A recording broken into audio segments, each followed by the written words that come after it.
Welcome to CORE Cultivation. Here we explore different physical, lifestyle, and mindset moves to support your mental well-being. I'm Marcia, wellness coach and fitness instructor, here to offer practical info to support your wellness journey. Please note, the information and opinion shared here is not to be used as therapy or replacement for the professional guidance given by your physician or mental health care providers.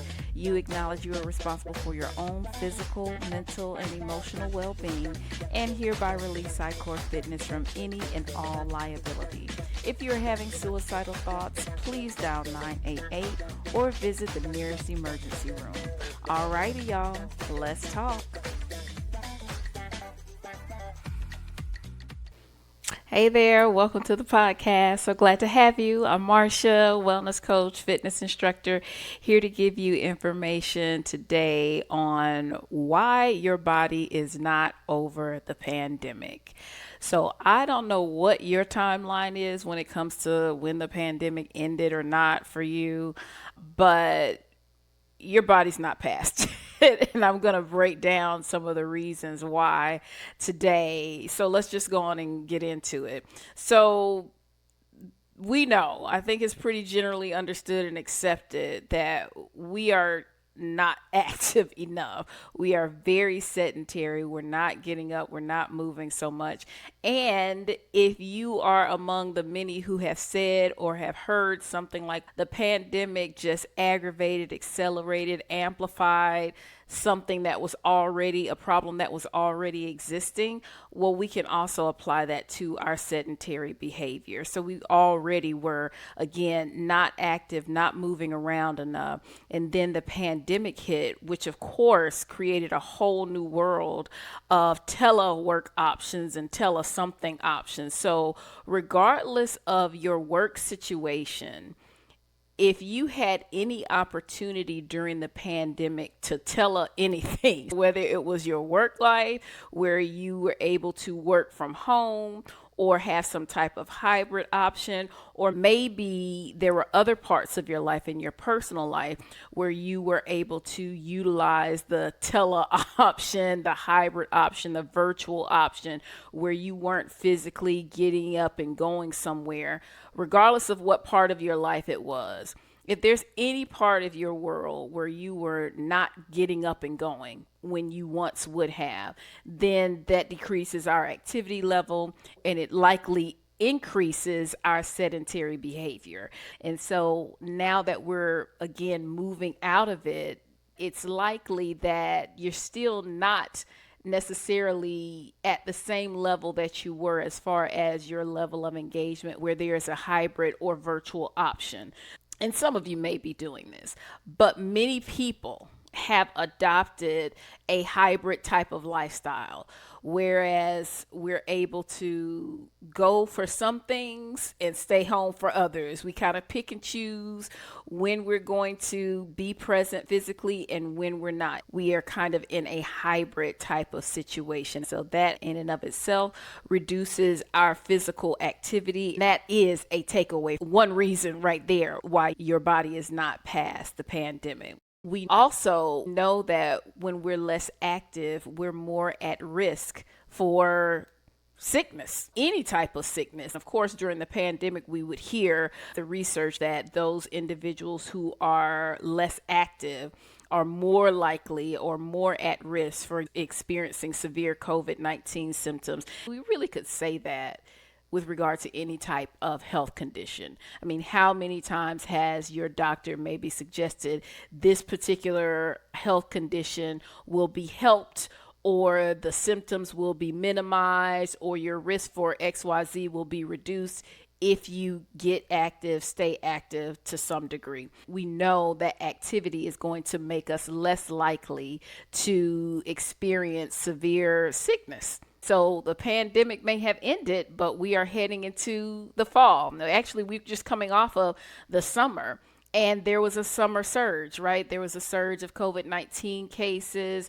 And while it is not at the same level of severity that we experienced during the pandemic, people still die from it. So being active is going to lessen your risk of experiencing those severe symptoms. As we head into the fall and winter months with COVID-19, as well as flu and the RSV, if we're not as active, how much more at risk will we be for certain sicknesses? Okay, so we're less active to begin with coming out of the pandemic. We're going to be more at risk for developing severe symptoms of COVID-19 or anything else. Also, one of the reasons why your body has not gotten past the pandemic just yet, the posture, our posture, it has taken a toll. If you are having the option to sit now where you once maybe stood, or are sitting more now than you once did pre-pandemic, again, you are suffering from that increased sedentary behavior. So just the idea of getting up and going to a job or going to a destination gets you up moving. It is likely to decrease the time that you get sucked into the screens and you end up slouching and slumping. That posture just goes back rounding. Whether it is a computer screen for work, whether you are in your phones, whether you're in a device, or you're sitting in your car driving, and I'm in Atlanta in this mutated Atlanta traffic that I just can't, I just cannot, I just can't. I just can't. This is why I don't go anywhere as I'm talking about inactivity. But think about the time that you spend sitting in traffic or just traveling. Maybe you're not in traffic, but you're still having to ride here and there or drive here and there. That sitting, if we are not mindful of how we are holding ourselves during that time of sitting, then that contributes to the slouching and the slumping and the rounding of the back. And research shows that poor posture contributes to poor digestion. It can contribute to a number of other conditions and problems when it comes to aches and pains in our neck and back. It's also linked to depression. Remember the idea of getting in your superhero pose where you're standing tall and hands on hip, or Wonder Woman pose? It'd be Wonder Woman for me. But you're standing in your superhero pose. That's proper and great posture. The shoulders are back. The shoulders are away from the ears. The shoulder blades are kissing there in the back of your spine. Your head is up, your neck is up. Thinking about different poses that you might engage in yoga, where we're in mountain pose, standing tall, head up, chin up. Just thinking about trying to literally like pull your vertebrae and your spine as long as it could possibly be. That movement is great to build confidence. They get in their superhero or Wonder Woman pose prior to an interview or something that is pretty critical or important to them, because it helps produce feelings of confidence and capability so they can go in and do what they need to do. But again, the pandemic hit and while it was so convenient, we don't have to go so much, and I can sit here and watch, and I can sit here and do, and I don't have to move so much. Think about this day after day. Actually, let's back up. Sitting hour after hour, after day after day, after week after week, after month after year, and thinking about that cumulative toll that takes on our body. If you have not been intentional or purposeful about getting active post-pandemic, whenever that is, it's likely that you're still carrying some of those behaviors in your daily routines now. And it just, again, it adds up. And so you want to try and start shifting your thinking about moving, not just about trying to look good, but needing to get that posture right to help you feel better, to help reduce digestive problems, to help improve your mental well-being and feel more confident and feel more capable. Okay, so 1, we're less active in general. 2, being less active puts us at more risk for any kind of severe symptoms of any type of condition or disease. 3, we've got poor posture and slouching that we're still carrying with us in this hybrid post-pandemic world. And then also, we're dealing with a lot of tight hips. And this is for everybody. I don't care, male or female. This is something that we're all dealing with if you're in a more hybrid operating role and you're doing more sitting now than maybe you did pre-pandemic. The core muscles, and I talk about core a lot, but literally talking about your core, the part of your body from your shoulders down to your hips and glutes. Sometimes we're so focused on the abs and trying to get a six pack and everything that really we forget that there's a lot more involved. And the hips and the glutes are also significant when it comes to the hip problems that many of us have as a result of the increased sitting that we've done from the pandemic and maybe still doing in our hybrid world. When you're sitting, your hip flexors, the muscles at the top of your thigh, which wrap around to the back of to your lower back, they are constantly flexed. They're in flex mode all day, like the whole time that you're sitting. And so that ends up creating tension on your back. And you might begin to feel like, why do I have this lower back pain? What's going on? I didn't used to have this. And these were things that I remember hearing when the pandemic hit. People having trouble with their back all of a sudden, lower back pain, hip pain, whatever. These things, again, because we are not as active, posture began to get worse and we're sitting all day. The hip flexor is flexed that whole time. And then if we're not doing any type of intentional stretching or whatever to counteract that flexed muscle, then we've got the lower back pain. So I'm giving this information, but this is something that I also suffered and suffer from because of my increased sedentary behavior post pandemic. So pre-pandemic, I was probably teaching or taking up to 6 or 7 fitness classes a week. I don't know how I did now that I look back on it. When the pandemic hit, all of that stopped. Now, I was still active at home, doing some at-home workouts and walking, but I was not active to the same degree that I was. And even now, with me teaching various classes throughout the week, I'm still not at the same level of activity. And my body will always tell me when I need to get moving, because at this point in my life, I'm starting to hear clicks and get aches and pains, which is fine. But the aches and pains aren't necessarily because something is wrong. It's my body saying, oh, you need to get more active. So that's also just a kind of a side takeaway for you as well. The random aches and pains. Now, please do okay, disclaimer time. I got to remember doing it. I am not a doctor.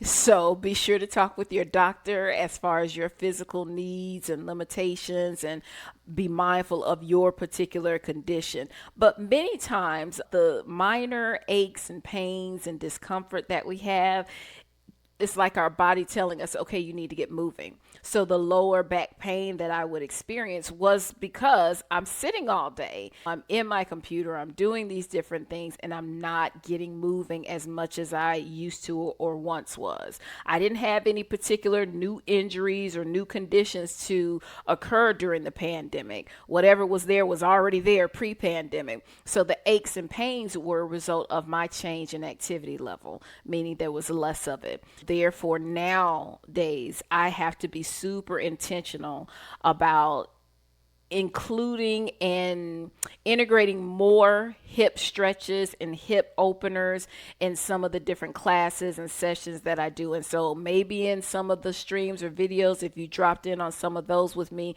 you're likely to see me to include more hip exercises, hip openers, and I will say it makes such a huge difference. So if you're not already doing that, again, something to consider integrating into your regimen, or again, come hang out with me and we can get some of those stretches and activities in there. But all of that goes back to we're not as active as we used to be. So we're sitting all day. Our glutes are not being used because even when we're walking, we are using our glute muscles. They are active. We're using so much of our body. But if we're sitting, those muscles are not being utilized. So the rest of our torso and core is not being supported, which leads to different sorts of aches and pains in the body. So all of this to say, like, it's in the hips too. Like, this is another reason why the pandemic is not done with your body. Your body still is impacted by the pandemic. So this actually kind of goes to the next one. So we're talking about the hips physically and how they are impacted by the lack of activity or reduced activity that you engage in. But there is a line of thinking, and those in the yoga world are going to already be aware of this, that there's a level of emotional stress or emotions, period, that we hold in our bodies and that we hold particularly in our hips. And so I've heard the stories where people may go to a yoga class, get into a particular pose, and then all of a sudden emotions that they maybe have not been in touch with or weren't aware were there starts to surface, and they're just crying. They don't even know why. And that's because the different movements may have facilitated opening up different parts of themselves, emotional cells, or maybe working through some trauma that they didn't realize was there. Whether you think about it in that respect, it's not a big leap, definitely not from my perspective, to acknowledge that we hold stress in the body. When you're stressed, there's probably an ache or pain that comes in your neck. Maybe it's a headache. Maybe you grind your teeth. Maybe you're not able to sleep at night. Whatever it is, it's likely to show up in the body in some way, shape, or form. So it's really important to be in tune with your body. I say listen to your body all the time. If you listen to your body, it will tell you what you need. But many of us are so busy ripping and running and doing this, that, and the other that we don't pay attention, or we ignore, or we minimize what our body is telling us that it needs, and we go on about our lives. Now, I get in some cases we may not feel like we have the luxury to attend to what our body is saying. But on the flip side is, can you afford not to? Because if your body isn't working, can you do anything else that you have on your list of things to do? This is one of the many soapboxes that I can get into. But back to holding stress in the body and why your body is not yet over the pandemic. If you think back to the time of the pandemic when March 2020 hit, and the world, as the Fresh Prince of Bel-Air says, the world turned upside down. There was a lot of stress as a result of the changes that were going on. Things shut down, some things didn't, but just with the pandemic itself, there was a lot of fear, a lot of anxiety about what is this, what's going on, safety, getting sick, death, dying, and the ripple effect of all that. If you didn't experience COVID-19, maybe you had a friend, family, loved one who did experience, and then going through that whole process because it was a pandemic, safety was an issue. Maybe there was an inability to really be there for that person, provide support or visit the hospital, all of that. Just recalling the stress of the pandemic itself. Also, how it separated us physically from many of our friends, family, loved ones. So the social well-being, the social connections that we had, some of those relationships may have taken a toll. Now, on the flip side, you may have found a way to connect virtually, which was great, and not minimizing that. But for some, there were lost relationships. There was damage.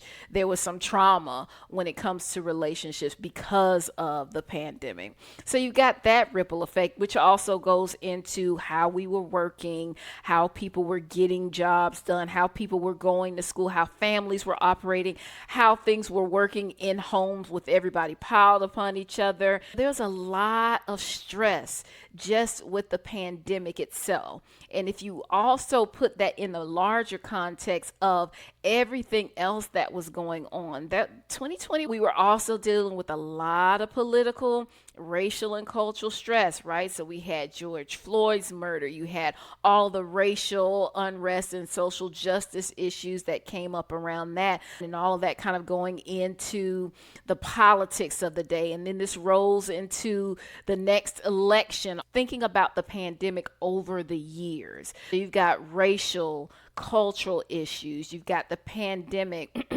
You also have whatever is going on in your life personally that maybe nobody else knew about. Maybe you were thrust into a position of having to be a caregiver or take care of someone during the pandemic on top of everything else that you were trying to deal with. Maybe there was a relationship that was broken or damaged or lost because of the dynamics of the pandemic and the stress that that put on the relationship. Maybe because of the pandemic there was financial stress. Like, you know what was on your plate. You know the life challenges and the curveballs that life decided to throw your way. All I'm suggesting is, when you think back to at least 2 years, 20 March 20 to March 2022, if you give it at least 2.5 years of the pandemic, and think about all of the different stresses, there was just a lot going on. And so my question to you is, where did all of that stress go? How did you deal with it then? What was your outlets? And how did it show up in the body? Because it did. I'm a big believer that energy does not go away, it just changes form. So if we have all of the stress that is coming at us during the pandemic, where did it go in our body, and how were you holding it? How maybe are you still holding it?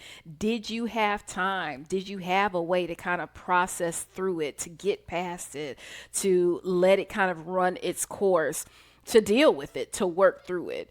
It's likely that you are among many, including myself, where it's like, oh, well, we got to get back to normal. And maybe you were thrust back into the normal ways of doing without really having an opportunity to kind of look back and kind of realize, wow, that was a lot. And it really was a lot. I'm not going to spend a whole lot more time on that, but I do want to highlight it. And I don't want to minimize, and I don't want you to minimize the significance of the pandemic and the emotional toll and the chronic stress. And that's really the term that I want to highlight, the chronic stress that you experienced during the pandemic, meaning long term. It wasn't like, okay, if I could just get through the end of the month or these couple of weeks, things will be better. No, it was chronic. This was long-term stress. And how did you deal with that? Did you adopt some helpful habits to help you through that? Or did you just get through, as many of us did, just kind of let me put my head to the ground, grind it out, and do what I need to do to get past this, and never really had an opportunity to catch your breath on the other side? Something to think about. Again, paying attention to the mind. We know that we're generally not so active as we probably need to be. We know that by being less active, we're going to be more at risk for severe symptoms of any particular condition. This also goes to the idea of poor posture and tight hips, that by being less active, we are literally sitting and setting ourselves up to have more problems in various systems of the body. It's almost like you're not giving your body and your core space to do the things that it needs to do. It's like, and it's all just hunched up and overlapping on each other, and it doesn't have the space. You think about going to the chiropractor, it's about creating space between the vertebrae and letting the body be able to naturally heal itself. Because we're sitting all day, that area in particular is being underutilized, inactive, and it's getting weak. Therefore, you're likely to experience random aches and pains in your body because you're not strengthening your hips and your glutes, which also are important. From there, progressing to the emotional weight, the emotional toll that the pandemic has on you and how you hold emotions in your body. Do you know where emotional stress shows up for you in your body? And if you don't know, that's fine. My challenge to you is think about it and see if you can become aware of where you might tend to hold that emotional stress. You need to know where you hold that stress so that you can be intentional about trying to process it and attend to it and allow yourself to heal. So these are some of the ways that the pandemic is not through with your body. and some of the things that you need to be mindful of as you move forward in trying to take care of your body. I'm going to go on and invite you to be a part of my upcoming training program, CORE. This program is a 3-week program all about strengthening the core, the front, the back, everything from the shoulders down to the hips and the glutes. It's not just about a six pack. As I say, click the link and see what's going on. We're going to have movement every other day. That way, there is a day of recovery in between for your body to recover. You are literally breaking down muscles when you exercise. So your body needs time to repair and recover between those workouts so that you can come back and perform better the next time. We'll have a day in between each movement. It's cross training, meaning that you'll have different types of movement. So we're going to be doing some cardio work. We'll be doing some intervals, but we'll also be doing some moves inspired by yoga and Pilates, including challenges around balance. This is virtual. You will have some live as well as, look, we're talking about hybrid. So you'll have some hybrid options here, meaning that there will be some live classes and there will be some on demand. And if for some reason you can't make it live, you can still watch that class and still benefit from it. If you sign up now, you will get a discount. So check out the link to get that information. And if you have questions, as always, feel free to reach out. Now, on to core work. So again, core work, commit, own, rest and reflect and engage. This is what we do to take care of ourselves and promote our core for our mental and physical well-being. So my core work was being able to be a part of Cool Dad's Rock 10th annual Soapbox Derby. This is just a cool event run by, I know, DJ LV. I was able to attend as a vendor and have a table set up out there. I got to get my social connection on. I got to get my time in nature. Thank you to all of those involved for allowing me to be a part of that. Greatly appreciated. So just shout out to you all, the whole team, LV, Kristen, Hal, Sean. Just thank you all for allowing me to be a part of the experience. I hope that I was able to bring some positive energy and vibes and support the cause. What was really fun that ended up kind of happening unexpectedly, we ended up having like a mini dance class. I thought I would be doing a little bit of movement kind of on the side of my table, but we had like a mini Janet Jackson dance session.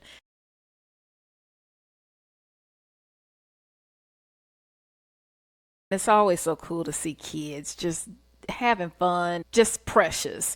So that was cool, like a mini group fitness class. So this is where I want to shout out all the group fitness instructors. There is something about group fitness. If you are active and you kind of prefer to do your thing one on one, that's cool. I do not knock it, but I encourage you to try group fitness if you have not done so and see if you can integrate that into your movement regimen. There's something unique that comes from having people around and being able to work through the challenges of a class together. It's just fun, and there's just a special energy that you get from doing it. So shout out the group fitness instructors. That's all I have for you. Thank you all so much for hanging out, dropping by, and taking a listen. And hopefully, this information is helpful to you and can help you along your wellness journey. I look forward to seeing you next time. Bye.